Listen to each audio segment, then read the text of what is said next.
Hey guys, my name is Lisa Hoppy, and my husband Peter and we started the Happy Hoppy channel originally for travel videos, and then I started sharing my journey with infertility, and then most recently foster care.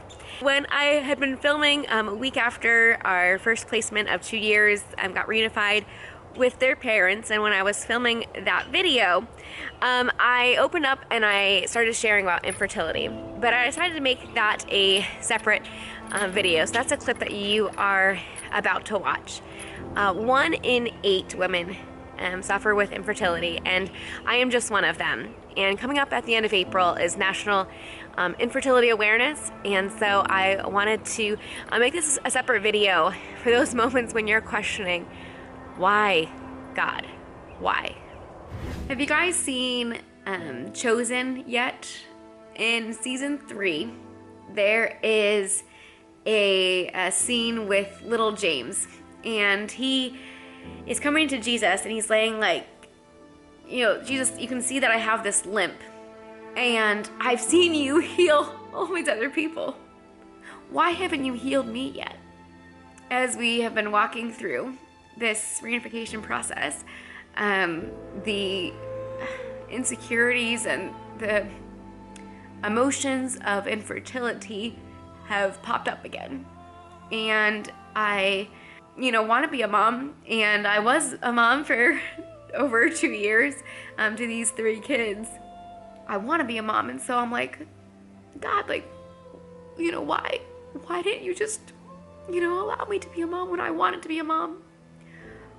Why am I still infertile? Why can't Peter and I have kids? Why do we feel like currently we are called to care for other kids? Will we ever have our own kids? Will I be 60 years old and not a grandma, not having kids come over for holidays? So I just have all these fears and doubts, and I know that is from the enemy. But the scene in The Chosen was so powerful.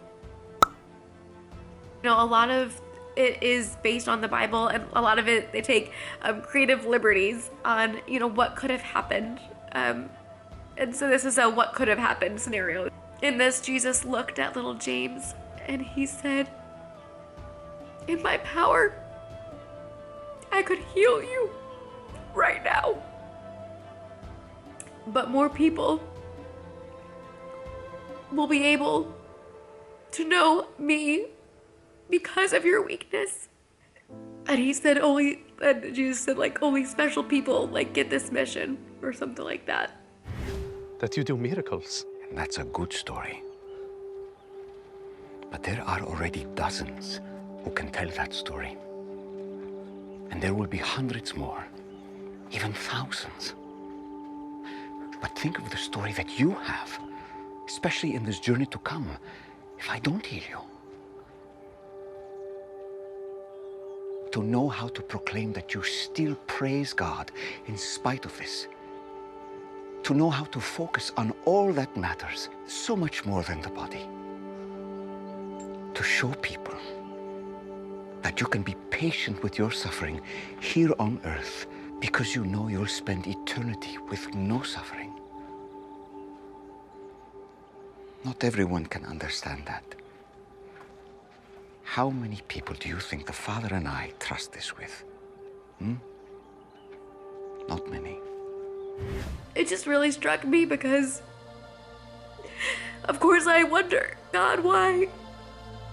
Why can't we have kids? I've loved taking care of these 3 kids, and yet they're not mine. And I will take care of other kids in the future. And I hope that people can look to God through this mess, through my weakness, through me on being unable to have kids. Families deserve to be together.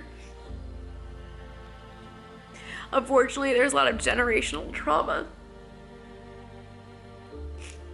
And when you start to learn the parents' stories of the kids that you're taking care of in your home, you just have so much empathy for them.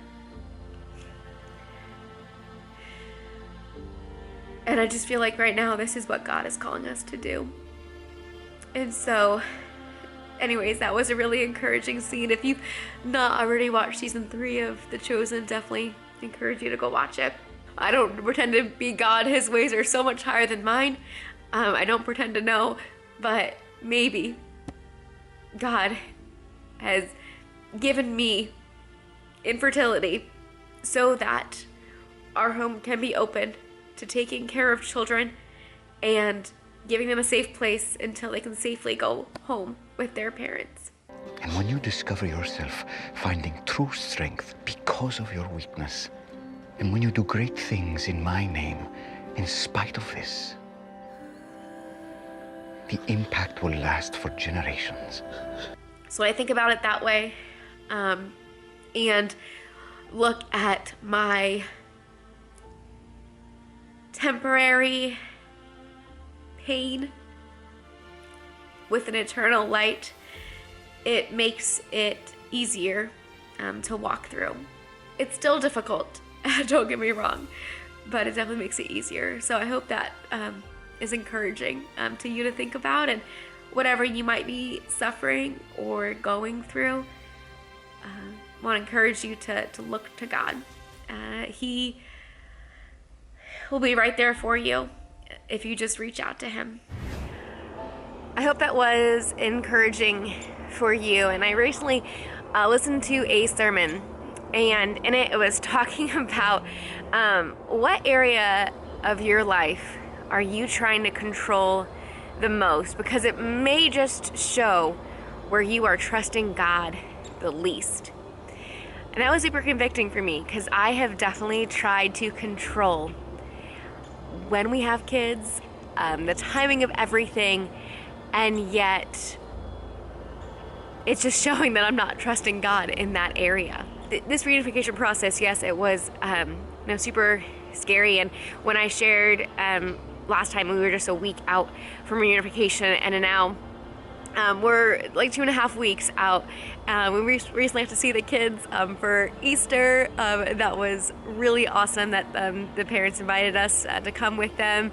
The story is turning out much better than I ever expected, and it's like, God, why didn't I trust you? Of course, you are a good God. You know, infertility, it does get easier, but you are still gonna have those moments of why, and doubt, and sadness, and that's okay.